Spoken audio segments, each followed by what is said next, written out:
music comes from, where the clock stops, where it's now. I want to be with the friends around me who have found me, who show me how. I want to sing to the early morning, feel the sunlight, feel the snow.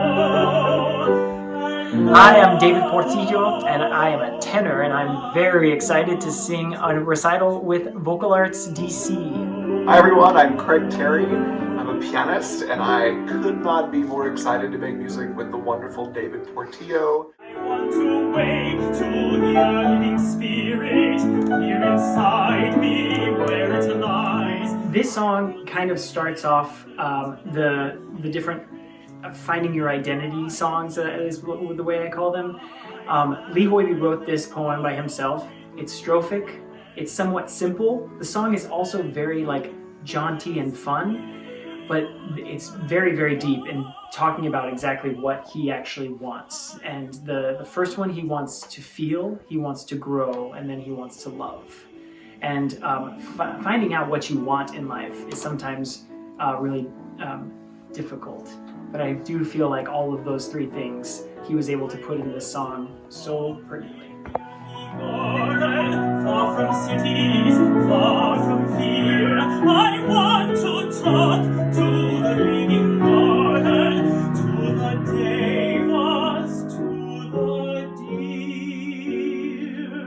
I grew up in Texas, in the South, where the church music was really, really important, and I actually grew up the son of a pastor and a missionary, and my mom taught music at a seminary in San Antonio, so I always grew up going to church, being in the choir, being in every piano lesson and choir rehearsal, so I was always around music, always around singing specifically.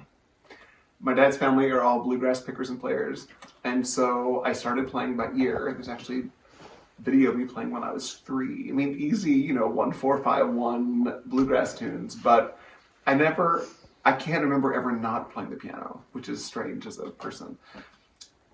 So once I started taking piano lessons, I had a wonderful teacher, a wonderful woman from New York who encouraged me, and her brother was the pianist at the Plaza Hotel in New York. It was important for her that we all be able to improvise and play classical music. So I was very lucky as a young musician, and then I played for the choirs. I played anytime there was music happening in my small town in Tennessee. I was pretty much a part of it when I was growing up. And to be one with the river flowing, breezes blowing, sky above.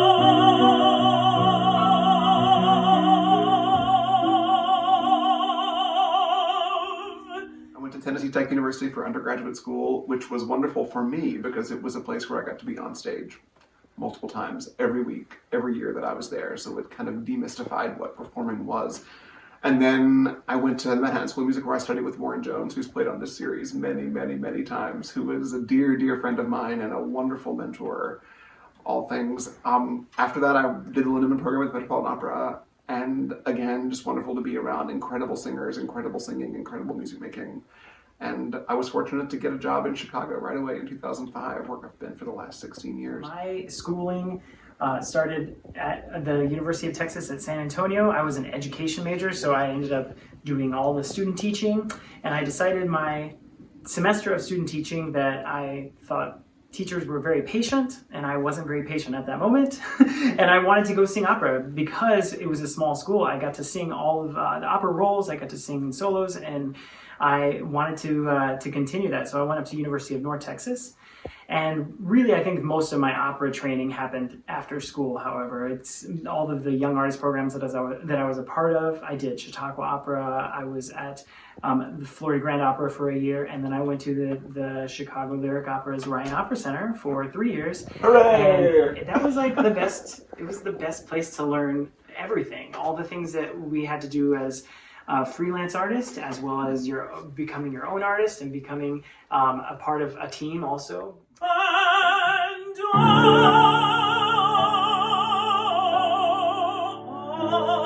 to love.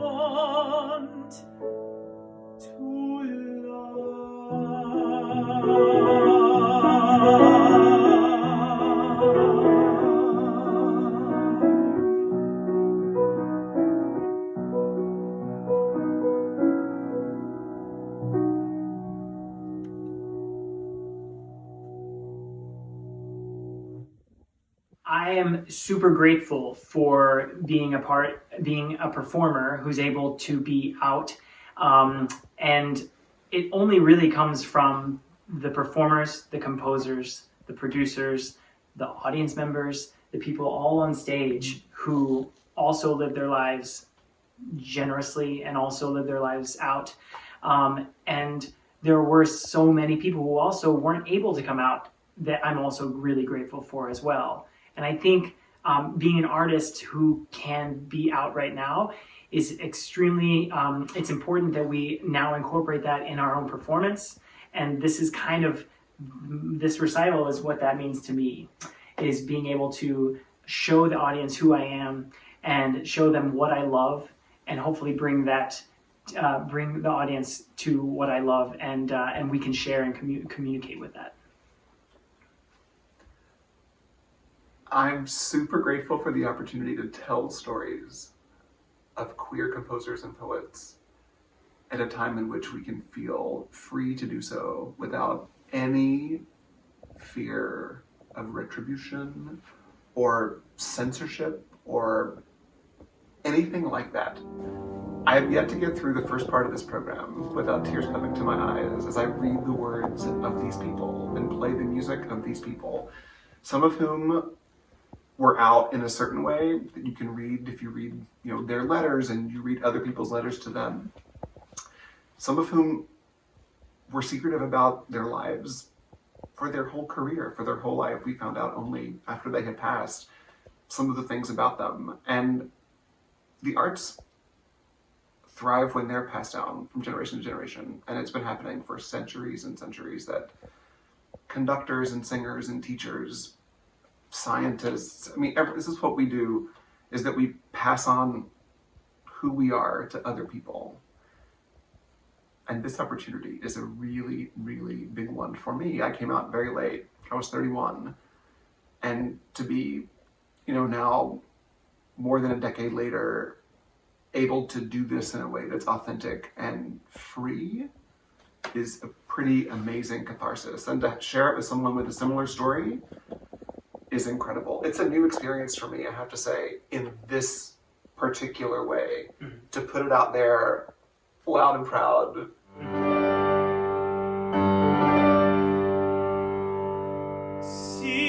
Sing God a simple song, louder, louder. Make it up as you go along, louder, louder. Sing like you like to sing. God loves all simple things.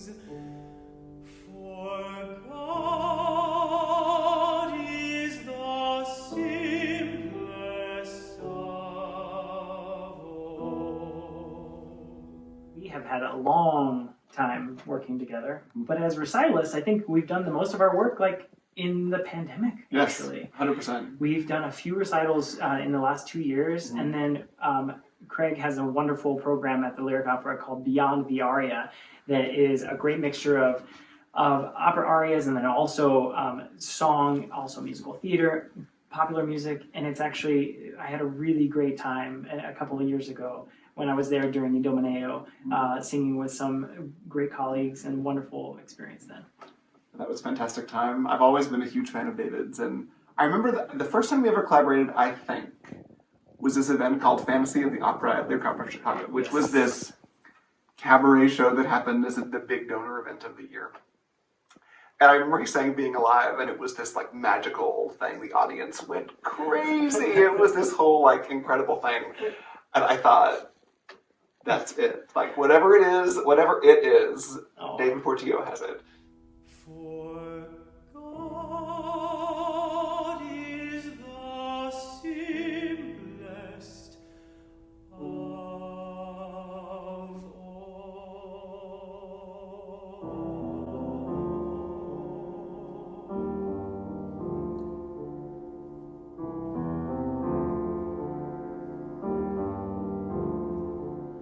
So when we were talking about this program in particular, I thought it was a fantastic opportunity for us to show something totally different. I'm not sure there's ever been a concert on this series that had 20 different composers on it.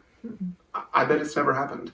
And I love that we're going out on a limb, trying something new, but entirely in the service of hoping that people feel something in the audience and they leave lifted up.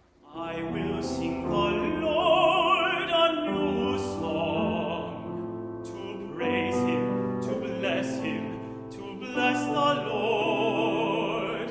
I will sing his praises while I live, all of my days.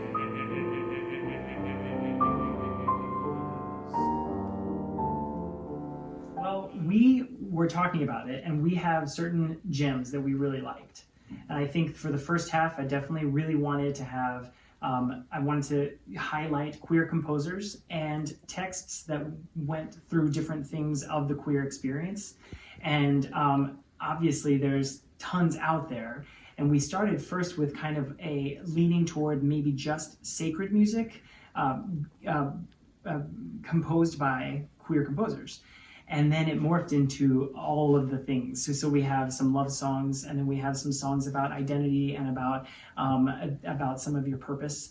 And I'm very excited for that first half. And then for our second half, we've always wanted to do Spanish song because we've done it a lot.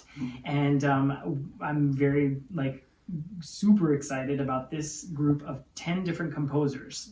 Every song on this program, which is very different, from most art song recitals, has a different composer for every song. And we're moving from country to country on the Spanish side, and pretty much we're just in America except for a couple of British composers for the first half. Blessed is the man who loves the Lord.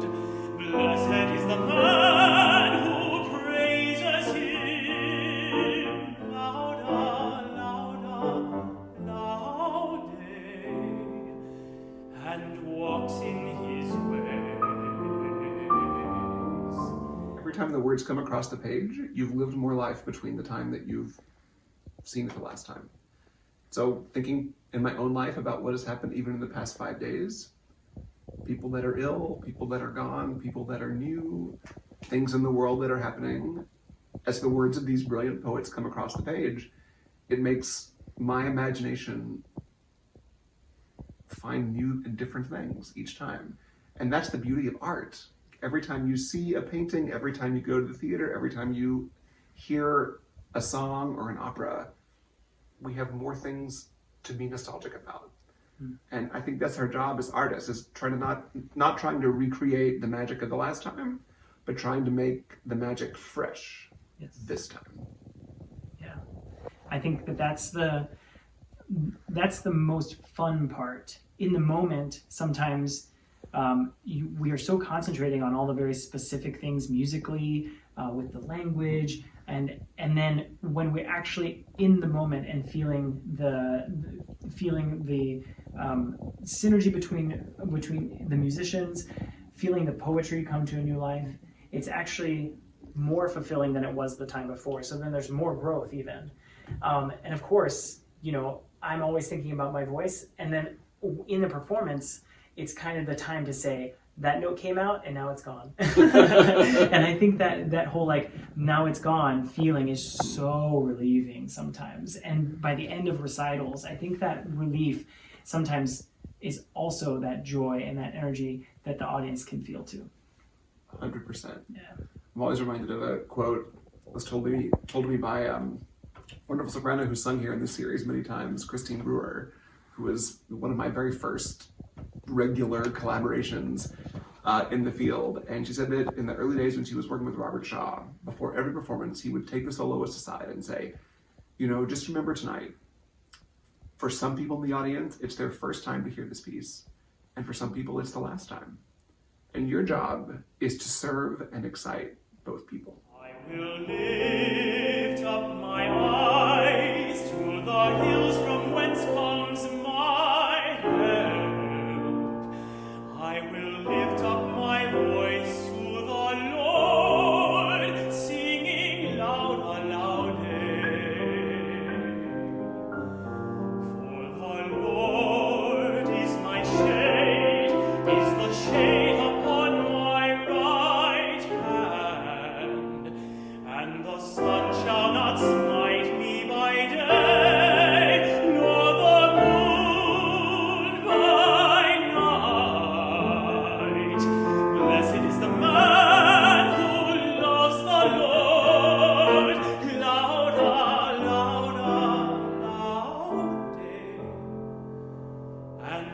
waltzing